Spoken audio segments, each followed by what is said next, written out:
보니까 어디에서? 추천사 쓰셨더라고요. 아, 예. 아는 사람들. 그러니까 그냥 편안한 사람들이에요, 다. 김은 선생도 편안하세요? 나름 편하네요. 최근 한 10년 사이에 가장 책을 많이 읽으신 분하고 토크를 하는 것 같아요. 그래서 이런 책을 누가 읽을까 싶었는데 주위 사람들은 진지해서 제가 읽혔다고. 이렇게 줄구면서 읽었어요. 편집자는 작가의 단정을 무덤까지 가지고 갈 것 같아요, 느낌에. 어렸을 때부터 이거 굉장히 신뢰되는 질문일 수도 있는데요.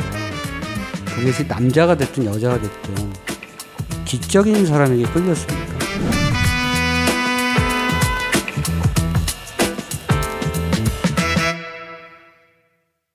시작하겠습니다. 자, 오동진의 시네마틱 팟캐스트 오캐스트 시작하겠습니다. 안녕하십니까, 영화평론가 오동진입니다.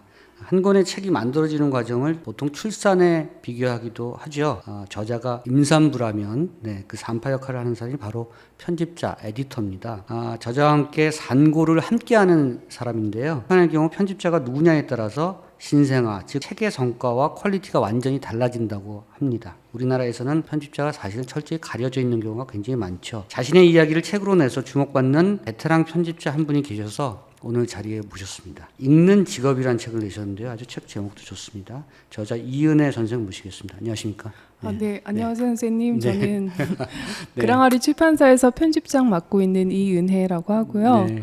출판 시작한 지는 15년 정도 네. 됐습니다. 그렇죠. 네. 네. 제가 겁났어요.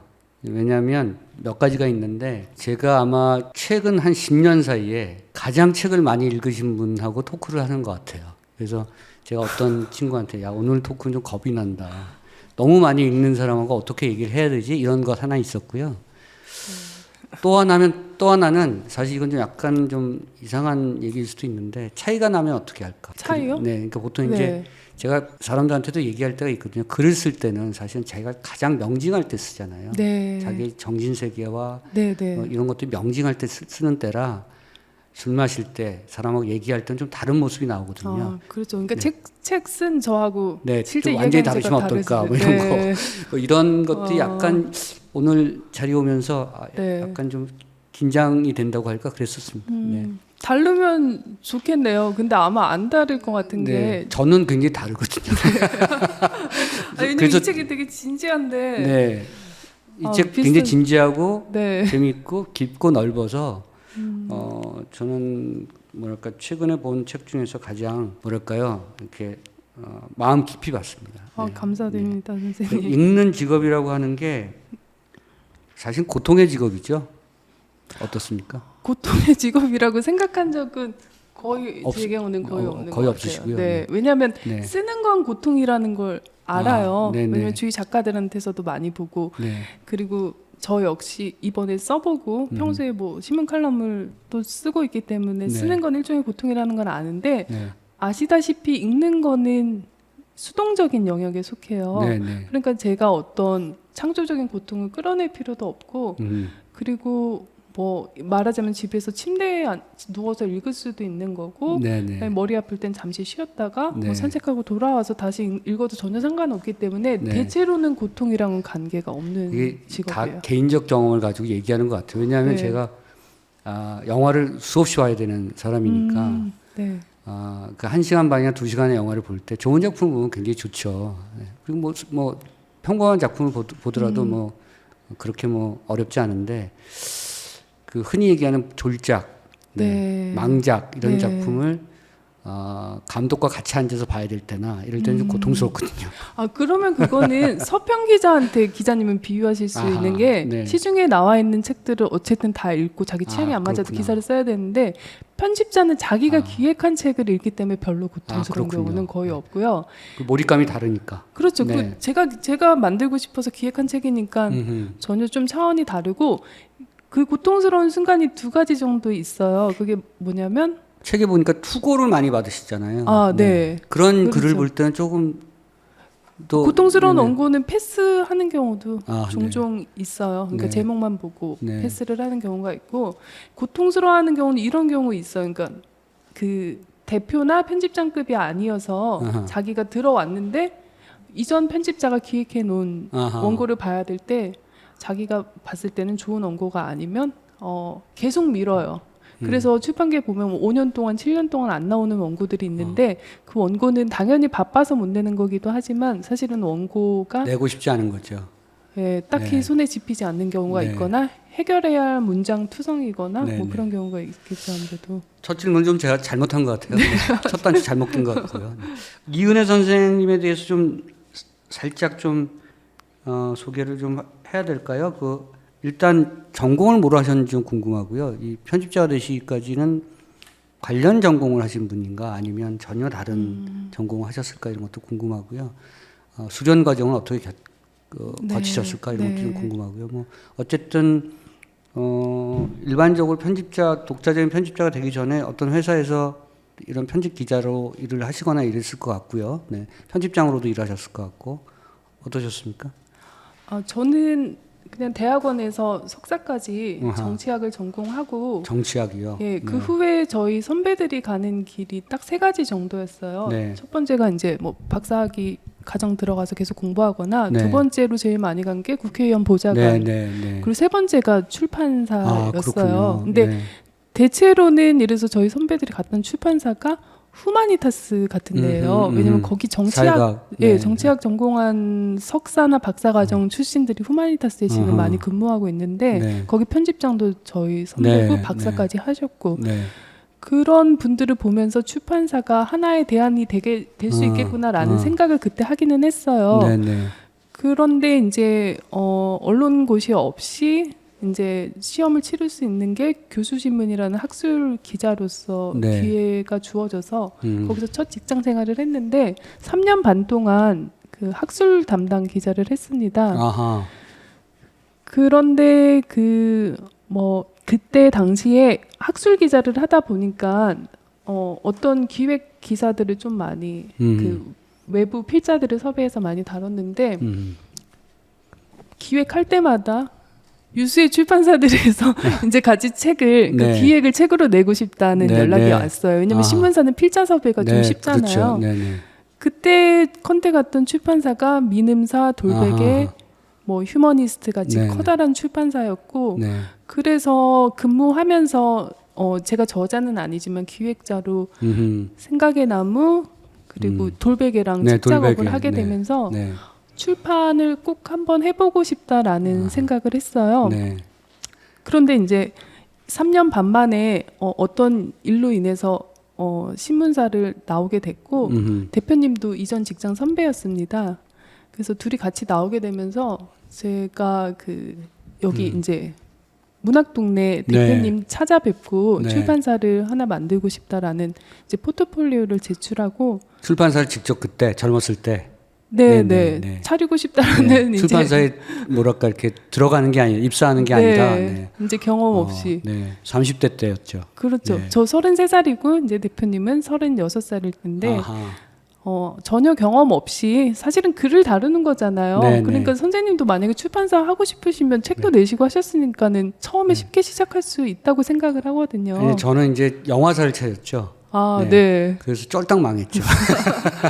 그러니까 근데 비슷한 경로예요. 저도 한 맞아요. 30대 예. 후반에 굉장히 막 과신하면서 스스로를 이거 내가 직접 만들 수 있지 않을까 해서 만들었다가 이제 크게 당했죠. 예. 근데 저는 이제 큰 출판사에서 네. 뭐 안전하게 시스템을 제공받으면서 어허. 시작을 했기 때문에 네. 지금까지 몇 권 정도를 기획해서 내신 거죠? 저희가 15년 됐는데요. 초반에 뭐 1, 2년 빼고는 거의 어쨌든 5년차 이상부터는 계속 50건씩 내고 있어요. 1년에. 1년에? 네. 그러니까 한 지금 뭐 600건은 넘고 6, 700건 정도 됐을 750건, 한 700건 정도는 뭐 충분히. 그렇죠. 네. 그렇죠. 그 정도 되는 것 같아요. 하루에 한 권씩만 팔려도 네. 대단하군요. 그게 사실은 그 출판사의 업력의 입장에서 보면 그 라이브러리가 굉장히 중요한 거죠. 그렇죠. 근데 네. 계속 변해요. 네. 그게 뭐냐면 읽다 보면 제가 이미 다 알고 있고 경험했다고 생각하는 거는 더 이상 관심이 안 가요. 아하. 그런데 저희가 예를 들어서 안락사에 관한 아니, 안락사가 아니라 그 연명의료 결정법이 시행이 됐잖아요. 몇 년 네네, 전부터. 시행되기 전에 제가 서울대 의과대에 있는 허대석 교수님하고 음흠. 책을 냈어요. 그 결정법 만드는데 되게 중요한 역할을 했던 분이고, 근데 그분 책이 대중적으로 널리 팔리지는 않았어요. 근데 그분 책을 내고 나니까 비슷한 주제 의식을 가지고 있는 의사들한테 이제 의뢰가 제안이 오는구나. 들어온단 말이에요. 네, 근데 네. 그 분들 원고가 더 나은 점이 있다고 하더라도 제가 이미 이 주제를 한번 집중적으로 파고들었기 때문에 네. 똑같은 걸 반복해서 파고들기에는 열정이 예전만큼 가진 않아요. 이래서 제가 영화랑 비슷하다고 항상 아까도 말씀드렸는데 시작 전에 어떤 시나리오가 오잖아요. 그거 했었잖아 이러거든요. 그런 네. 얘기 있잖아. 뭐 네. 그 누가 만들었었잖아. 이런 얘기들을 많이 하기 때문에 말씀하신 것처럼 중복되거나 비슷한 유형의 어떤 작품들을 다시 만들지는 않죠. 그렇죠. 차라리 예. 마치 책을 개정판을 내듯이 옛날 영화를 리메이크를 하긴 하더라도 그걸 비슷한 유형으로 만들지는 않거든요. 그래서 이제 이거는 제가 좀 안 좋은 케이스인데 네.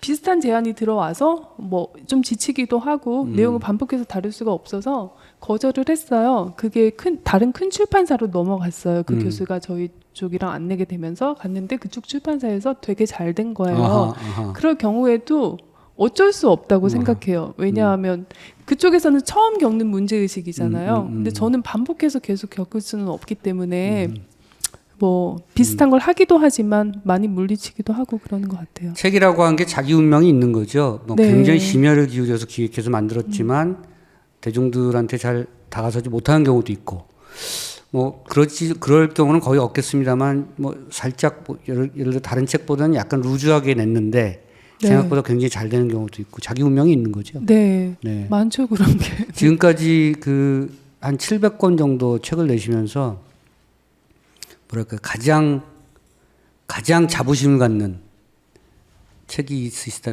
그렇게는 또 이거는 어떤 영화를 가장 좋아하느냐 이런 건 똑같은 질문이네요, 네. 그렇죠? 네. 저도 기억에 남는 뭐 이것도 그렇고 가장 많이 팔린 네. 가장 많이 팔린 책 뭐 이렇게 하면 좀 대답이 쉬운가요? 이거는 아마 다른 출판사들도 똑같이 말할 수 있는가 편집자도 말할 수 네. 있는 건데 가장 많이 팔린 책은 예를 들어서 우리가 보통 10,000부 넘으면 네, 베스트셀러에 네. 들었다고 하는데 네.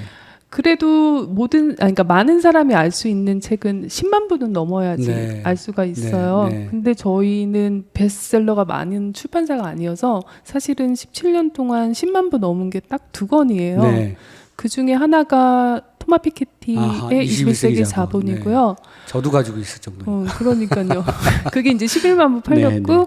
그 다음에 작년에 나온 전홍진 그 성균관대 의대 교수가 쓴 매우 예민한 사람들을 위한 아하. 책이 10만 부가 넘었어요. 그러니까 정신병리학적인 책인가요? 네, 맞습니다. 네. 신경정신과 의사 책인데 네. 두 책의 공통점은 아무도가 아니라 저희한테 첫 번째 우선권이 주어졌던 책은 아니에요. 아하. 일단 토마 피케티 책은 널리 알려져 있는데 그 프랑스 원서로 네. 800쪽, 900쪽 되는 책이었기 때문에 어떤 출판사도 하지 않으려고 네. 했었어요 그 당시에. 네. 그게 에이전시 레터에서 만들어져서 으흠. 모든 출판사에 뿌려졌고 네. 다른 데서 아무도 오퍼를 안 냈어요 부담스러워서.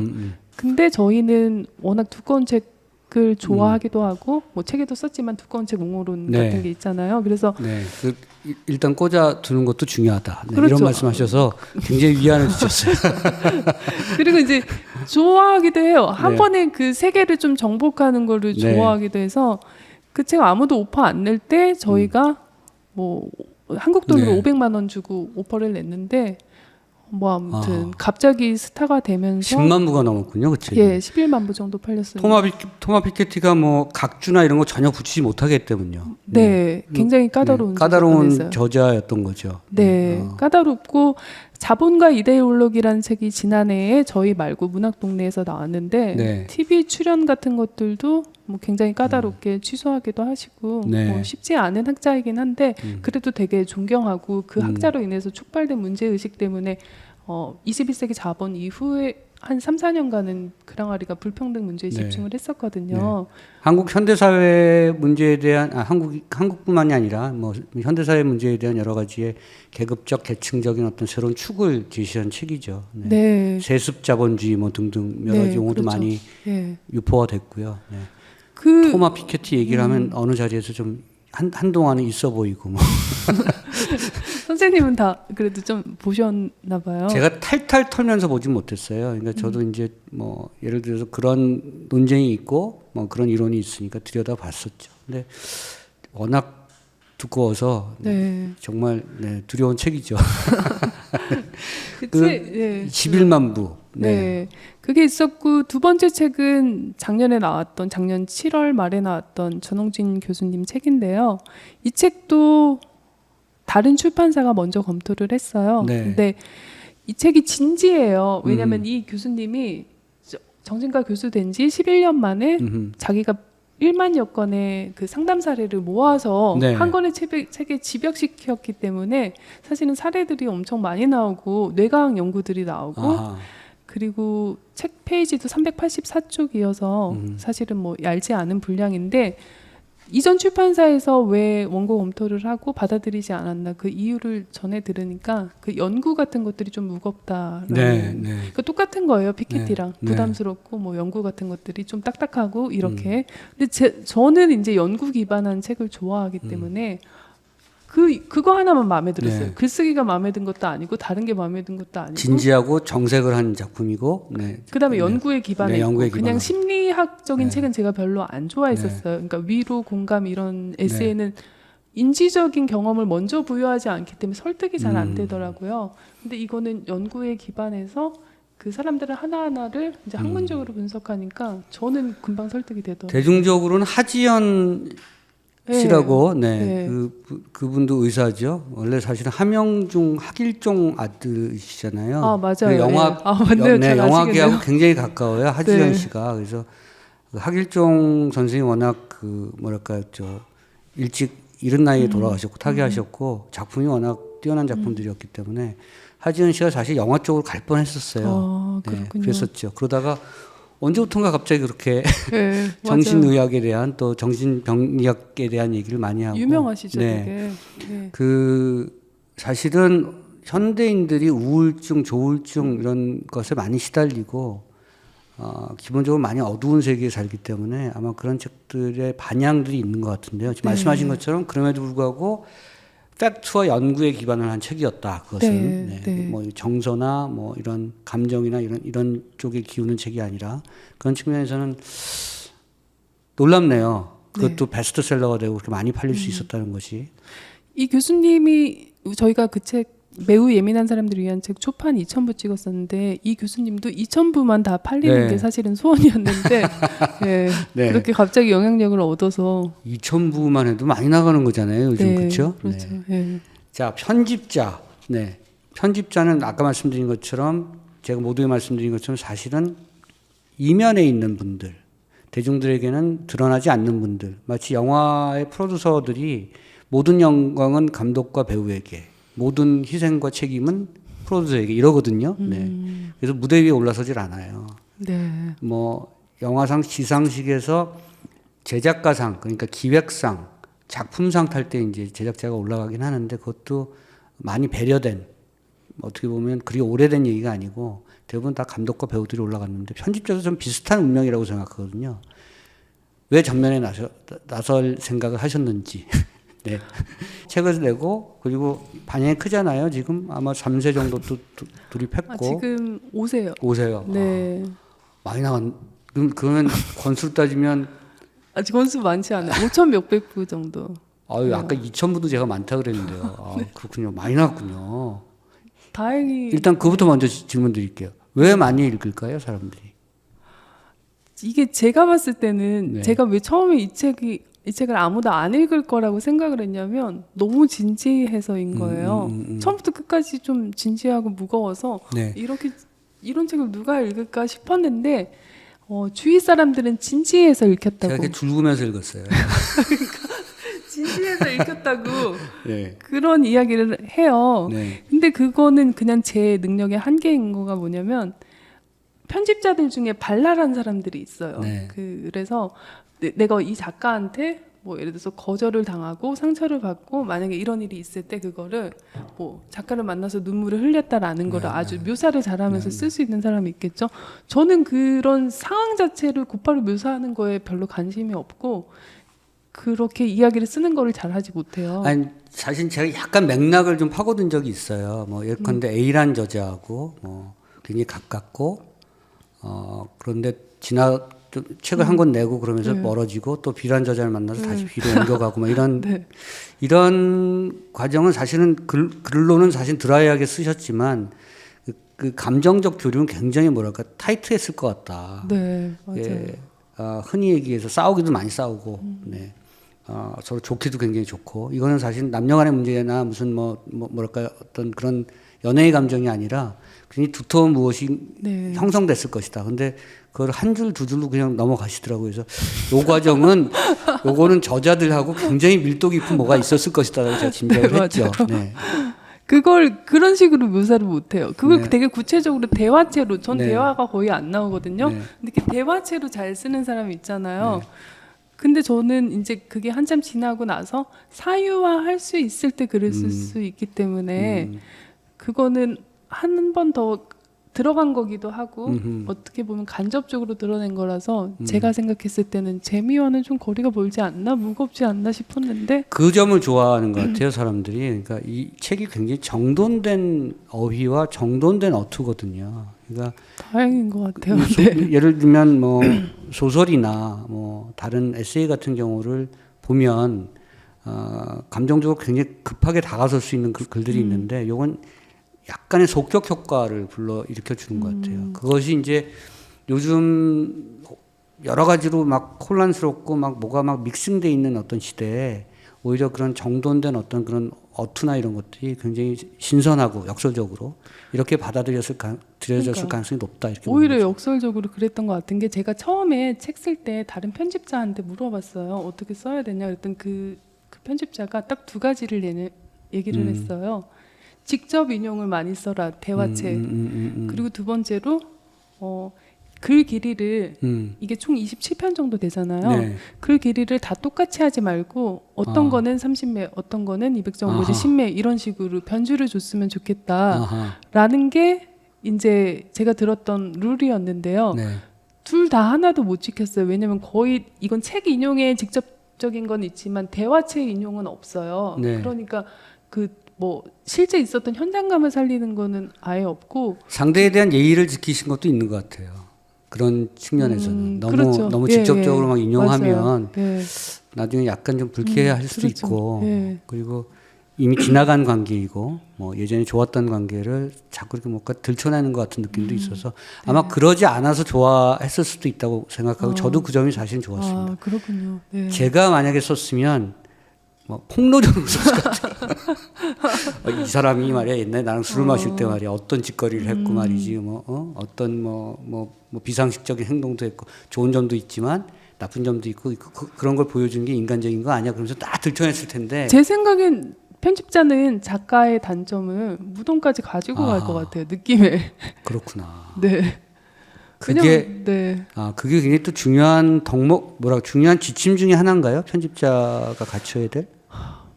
좀 돌고 있는 소문들은 있어요. 네. 어떤 작가가 어떻다더라 이런 식의 소문은 돌 수밖에 없는 게 한 작가가 여러 출판사를 거치잖아요. 근데 이쪽에서 어떤 신뢰를 범하거나 트러블이 생기고 저쪽에서 그럼 또 그런 일이 생기면 그건 자연스럽게 소문이 될 수밖에 없는데 블랙리스트죠. 그러니까요. 그런 경우는 소문이 자연스럽게 네. 될 수밖에 없는데 대체로는 애정 관계가 아주 강하게 형성됐다가 헤어지거나 뭐 소원해진 관계이기 때문에 그런 의리 같은 것들을 지키는 거죠 아무래도. 네. 어렸을 때부터 이거 굉장히 신뢰되는 질문일 수도 있는데요. 그것이 남자가 됐든 여자가 됐든 지적인 사람에게 끌렸습니까? 아니, 지금도 사실은 거의 100% 그런데 네.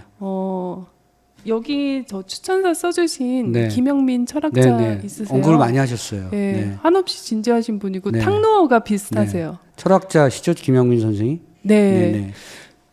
그런 분이 약간 이상형? 그게 왜 이런 말씀 드리냐면 네.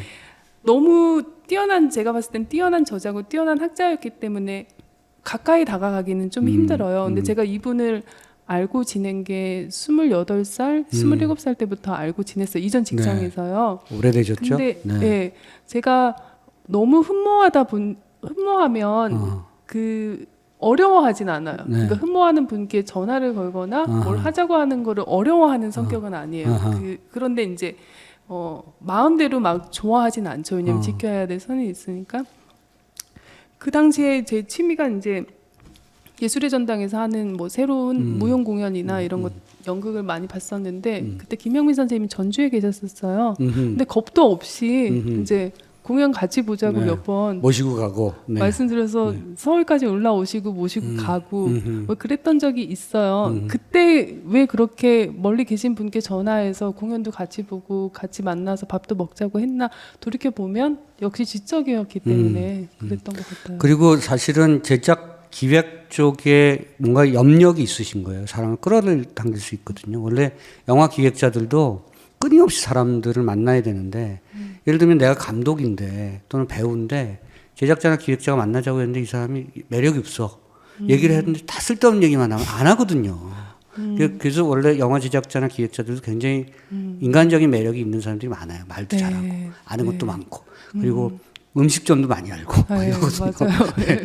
그런 측면들을 갖추신 거예요. 근데 다만 이제 제가 책을 읽으면서 그런데 그렇게 작업을 같이 하다 보면 사람이니까 인간적인 실망도 있을 때가 있고 이 인간적인 약점을 볼 때도 있고 근데 그것을 작업을 계속 끌고 가기에는 치명적인 뭔가가 발견될 수도 있고 이럴 수도 있다고 생각하거든요. 뭐 그걸 계속 보완할 수 있는 뭔가가 생기긴 하겠으나 그럴 경우에는 작업을 중단합니까? 계속합니까? 치명적인 거는 텍스트에 대한 치명성일 때만 중단하는 가능성이 커요. 그러니까 번역이 뭐 회생 가능성이 없다라든가 아니면 뭐 글쓰기가 내용상 법적인 문제 있을 때, 그러니까 소송으로 갈 가능성이 있을 때만 중단을 하고요. 그러고 나서 편집자들이 뭐라고 해야 되나 인간적으로 계속 인연을 이어갈 수 없을 만큼 모욕을 느끼는 경우가 요즘에는 그렇게 많진 않아요. 그런데 가끔 아주 모욕을 느끼는 경우들이 발생을 해요. 그러니까 그게 뭐냐면 뭐 여성적인 단어를 표현해서 좀 그렇긴 한데 시녀 취급을 받는다는 느낌을 묘사하는 친구들이 몇 명 있었어요. 그런 경우는 문학동네에서 나온 책인데요. 그 책이 1년에 매번 10,000권씩 찍는 베스트셀러예요. 근데 그 작가한테 시녀 취급을 받는 것 같다는 소감을 여러 군데서 들었어요. 블랙리스트 올라가야 되고. 그래서 그분은 이제 재계약은 안 한 걸로 알고 있어요. 그런 일은 뭐 가끔 있죠, 사실은. 사실은 어떻게 보면 작가 선정을 잘못했다는 초기의 오류를 스스로 인정하는 것이기도 해서 중간에 중단하거나 그러기가 쉽지 않겠죠. 그렇죠. 계약을 이미 맺었으니까요. 그런데 대체로는 중단하는 경우가 잘 없고요, 선생님. 법적인 문제가 발생할 가능성을 초반에 검토 못하고 미처 검토 못하고 그 후에 원고가 들어와서 변호사한테 의뢰해봤더니 100% 소송으로 갈 가능성이 있다라는 게 작년에 이미 2건이 있었어요. 제가 말씀을 좀 편하게 드려도 돼요? 우리가 흔히 이쪽에서 얘기할 때 그 또라이야 이렇게 얘기할 때가 많거든요.